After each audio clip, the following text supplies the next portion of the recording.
একদিকে ভোটের ময়দান সরগরম, অন্যদিকে জলের জন্য ত্রাহি ত্রাহি দশা। গরমের মধ্যেই পানীয় জলের সংকট পুরুলিয়ার বান্দুডি গ্রামে।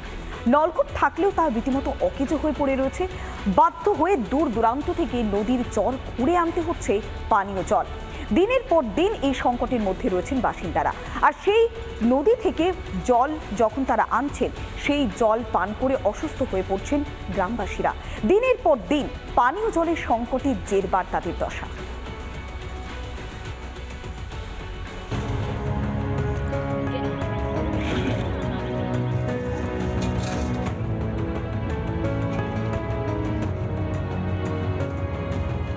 ঠিক এইভাবেই নদীর চর খুঁড়ে জল সংগ্রহ করতে হচ্ছে পুরুলিয়াবাসীকে।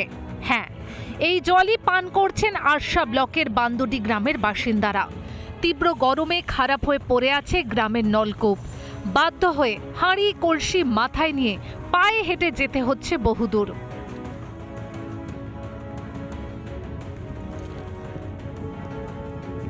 নাড়ির জল লিখছি, এই নলকূপ আছে তো সব বেড়াই গেলছে, একটা ভালো আছে।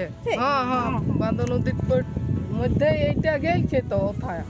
অনেক দূর আমরা আসি জল লেগে, শরীর খারাপ হয়ে যায়। এখানে এই তোপা খালের জলটা গরু কড়া খাচ্ছে, এই জলটা আমরা খাচ্ছি, তো শরীরটা দমে খারাপ লাগে। কল একটা করে দিলে ভালো ছিল। পুরুলিয়ার জলকষ্ট নিয়ে শাসক দলকেই দুষলেন বিজেপি প্রার্থী। এটা শুধু আরসাতে নয়, পুরুলিয়ার বিভিন্ন প্রত্যেকটা ব্লকেই আপনি দুটা চারটা করে ভিলেজ পাবেন। যে দিদিমণি বলেছে না জঙ্গলমহল হাসছে, হাসার আসল রূপটা দেখা যাচ্ছে। কেন্দ্রীয় বঞ্চনার কারণেই জলকষ্টে ভুগছেন গ্রামবাসীরা।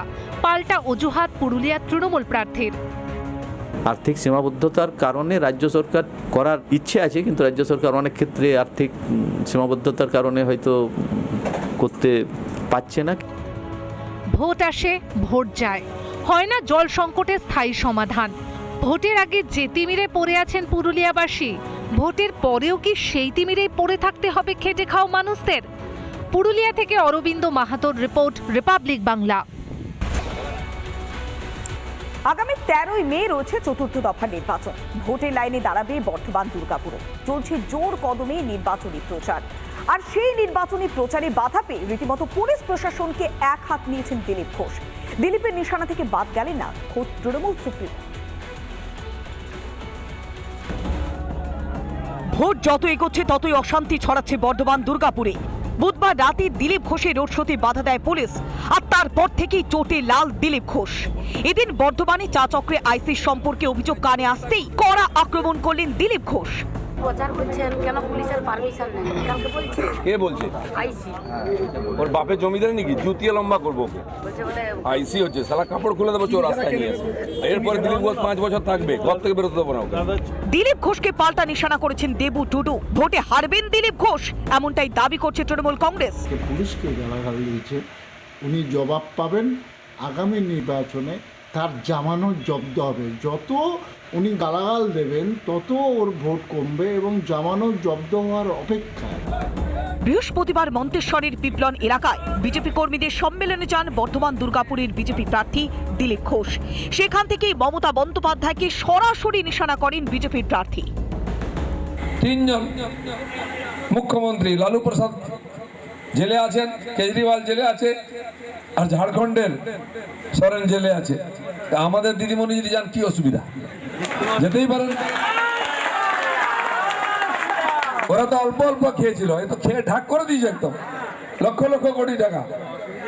শেষ জীবনটা বৃদ্ধাবাসে না থাকে, ওখানে গিয়ে থাকুন। প্রচারের ময়দানে দেখাই মিলছে না বর্তমান দুর্গাপুরের তৃণমূল প্রার্থী কীর্তি আজাদের।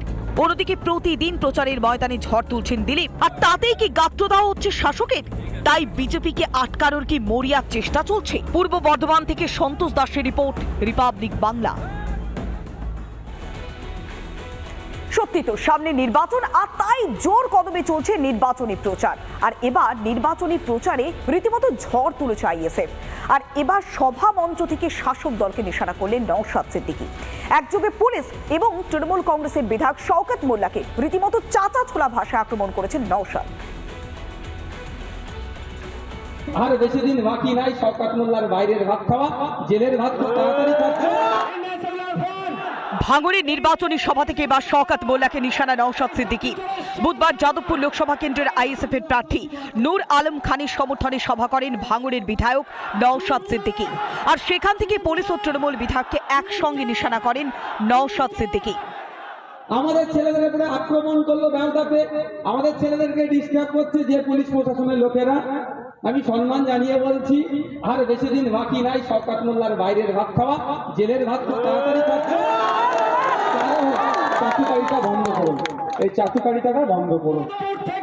কলকাতা পুলিশকেও এদিন আক্রমণ করেন আইএসএফ এর বিধায়ক।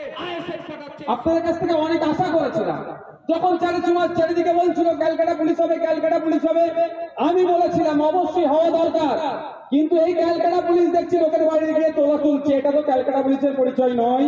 ও শওকত মোল্লার সাথে এত গা ঘেঁষাঘেঁষি করছে, বেড়া তোলাবাজ হয়ে যাচ্ছে।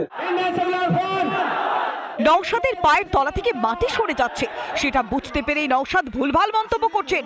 পাল্টা দাবি করলেন তৃণমূল বিধায়ক শওকত মোল্লা। ও প্রচন্ড হতাশাগ্রস্ত হয়ে পড়েছে। ওটা ভাঙড় থেকে কালকে ২,৫০০ লোক জোগাড় করেছে, তার বেশি করতে পারেনি। তার কারণে এই ধরনের কথাবার্তা বলছে। আমরা এটাকে গুরুত্ব দিতে না, পুলিশকে তো এই কমেন্টস করবে। পুলিশ আসার পর আর বোমা ছাড়তে পারছে না, গুলি ছাড়তে পারছে না, গ্রেনেড চালাতে পারছে না। আইএসএফ এর সমাজ বিরোধীগুলো তারা দমন হচ্ছে, এই কারণে ওর গায়ের জ্বালা। শেষ দফায় ভোট যাদবপুর লোকসভা কেন্দ্রে, তার আগেই আইএসএফ তৃণমূলের আক্রমণ, পাল্টা আক্রমণের সরগরম গোটা ভোটের ময়দান। দক্ষিণ ২৪ পরগনা থেকে রঞ্জিত সর্দারের রিপোর্ট, রিপাবলিক বাংলা।